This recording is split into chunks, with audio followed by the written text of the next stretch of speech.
Ang laki ng watermelon! Wow! Ay, hindi pa yan makakain. 3 days pa nga daw. Sarap? Ano? Ba't ganyan yung paa mo? Alright mga panggas, dito tayo ngayon sa Legazpi City. Napakainit, kailangan natin maligo kaya mag-ano tayo dito. Sir, pwede kami makaligo sa inyo? Ay mo, okay naman basta kayo. Eh, seryoso? Oh, pwede na tayo maligo ka. Okay lang. Watermelon? Okay lang bakalat ako dyan eh. Okay lang sir, walang problema as long as makaligo kami dyan. Nahiya siya kasi makalat no, doon kasi farmer daw siya. Okay lang? Bahala kayo basta. Gulang kayo. Oh, go, walang... Oh, syempre. Oh, girl kami. Oh, bigay ka sticker. Halika. Sige, wait lang. Yeah, makakaligo tayo. Galing pa lang kayo Maynila. Mindanao po. Ilang oras na kayo nagbiyahe? Pang 8 days na po ngayon. Naman ang pang-travel nyo. Opo. First owner po kami dito sa Pilipinas. Wow. Po, sa inyo po yung nasa Oo, likod. may papakita ko sa inyo ang pananim ko. Anong mga tanim nyo? Bakwan. Mag-harvest po kayo ngayon? Ng mga tanim nyo? Hindi ko yung iikot na magkapag-harvest kayo. Mag-vlog Talaga? kayo. Okay lang? At least makikita lang. Talaga? Melon doon? Meron yun na melon. Oh, Ala, meron? harvest tayo mamaya, may. Ito din? Hindi yung makuha namin, bibili namin. Okay ba yun? O sige. Tuturo ko sa iyo kung paano ang tamang harvest nito. Ay! Galing! Kuya, thank you kasi kanina pa talaga kami naghahanap ng pagliguan at parang may purpose si God na dito talaga kami nakapag-stop, no? Para makapag-experience kami ng bago. Mamaya, bibili din kami. Oh, Ako kasi ang farmer leader ng Arimbay. talaga po. Given by the government, mas marami na akong machinery. Tulong na. Okay, Tulong naman sa grupo.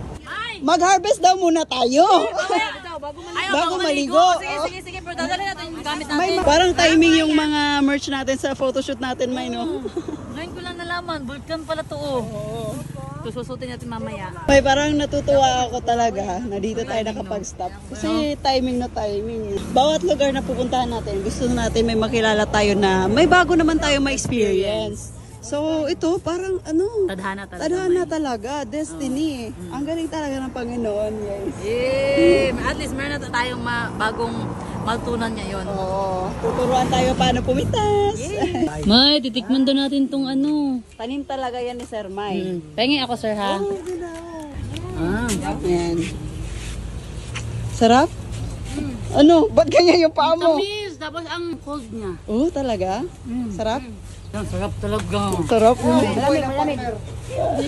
Saya kapag natikman mo na yung tanim mo na matamis. Oh. Pag nakita natikman ng customer na matamis, wow, sarap sa pakiramdam. Maganda ang produkto. Bagong pitas? Seryoso? Parang galing sa ref, no? Linagay ko lang sa ref. Ang lamig. Kasi, nag-harvest ng ibang pakwan, halimbawa biyahe, hindi pa yan mature.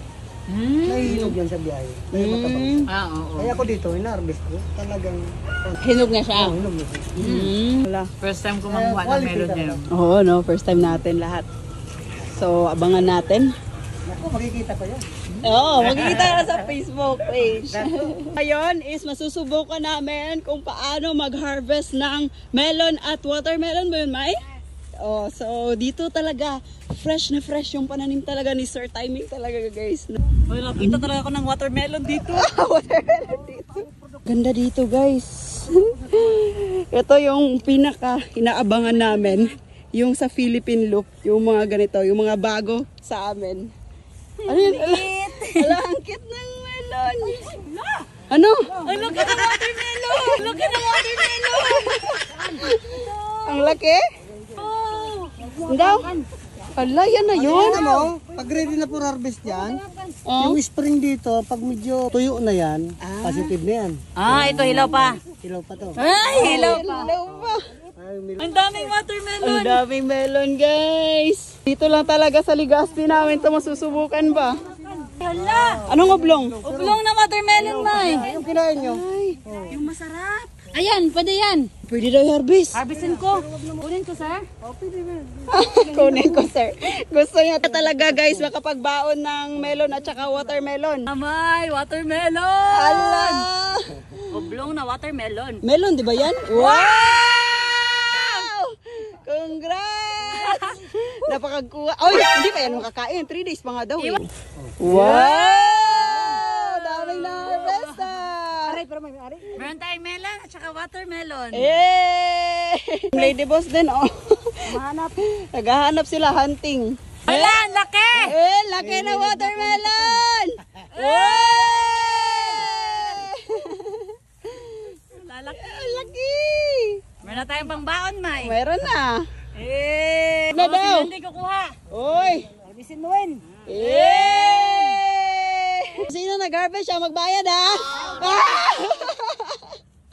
Kukuha. Siyempre, hindi ako papayag na hindi ako makakakuha. Oh. May palaka! Hello! Palisin mo muna palaka! Wala na, maliit. Kuha din si Jenny ng melon. Paano ba yun? Ganyan? Gumamay. Hindi marunong. Giatay. Yun! Nakuha ko, be.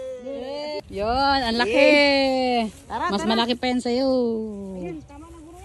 Joke lang. Ano, May? Joke lang. Tara. At least, May, na-try natin kumuha ng melon ng personal. Hoy! Hindi pa yan makain, May. Hindi pa nga. Kawag ni Kim, oh. May bagong experience na naman to, May. Yes! Let's go! Let's go. Daming dala ni Kim ba? Maraming babayaran si Kim. Yung naghawak, siya yung magbabayad. Yan na yung itatanim mo mamaya, sir. Sobrang sipag nyo naman, sir. Daming kuha. Wala, 3 pala yung nakuha nyong melon. Ano masabi mo, May? Wow, legit na legit! Masarap yung mga watermelon at melon nila.